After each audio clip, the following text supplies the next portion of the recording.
Hey everyone, been a long time since the last installment of the Halo 2 analysis series, and today we're finally going to get to play as my favorite character in all of gaming, the Arbiter. So let's get into the level. As a reminder, I'm going over the missions in order first, and later we'll go back and cover the cutscenes, because quite honestly, there's so much to say about the cinematography of this game in general, that the cutscenes require an entire several dozen pages for proper analysis and appreciation per mission. So we start off following this crew of Covenant allies during a prelude section, which was the wise decision, going a full beach landing style sort of type of mission in the start like Silent Cartographer from Combat Evolved, while putting players, in the shoes of an elite for the first time and all that might be a bit of too much sensory overload for some folks.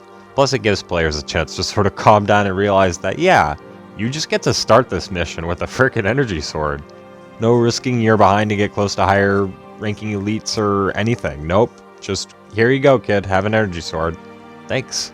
It doesn't directly give you more damage or damage resistance by a significant margin or at all, or stops vehicles, but it's a tool that gives the player an opportunity to initiate an encounter in countless ways which were just not previously possible. We can sneak past this group to the upper area and start attacking them from there.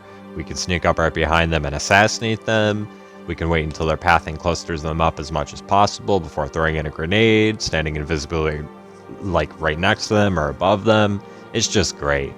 Also, I love the Heretics designs. I wish 343 would bring back some of these designs more so in modern titles outside of just H2A, because these giant tanks on the grunts they stand out in a really cool way.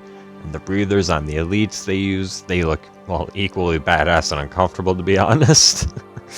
And now getting into this hangar room, and while it isn't the toughest fight we'll have in here during the Arbiter's mission on this gas facility, it's certainly not the type of room that you want to go charging in headfirst on in higher difficulties, because between the grunts who could blow you up, elites who barrage you with carbine fire, and the flying sentinels who are going to get you in almost every area of the arena, it's certainly not like an effortless task to clear out or anything like that.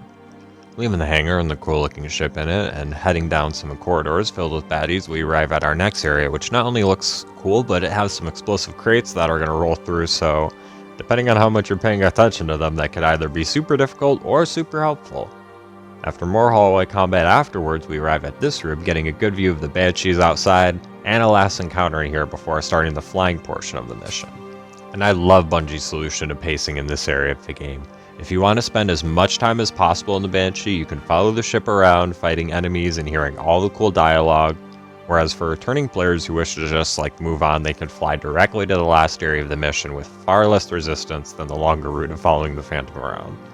Even when I'm taking the shortcut through, I typically take a second or two though just to look up and down and admire just the exquisite work that they've done on the sandboxes, Bungie, which, I mean, they always do, but this one in particular I really love. It stands up really well even 20 years later.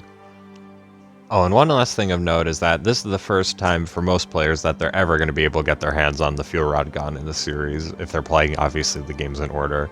And admittedly, given the Banshee-focused nature of the area and the infinite ammo on the Banshee bombs, this isn't the most optimal area to use it, but still, it has always been one of my favorite weapons in the entire franchise.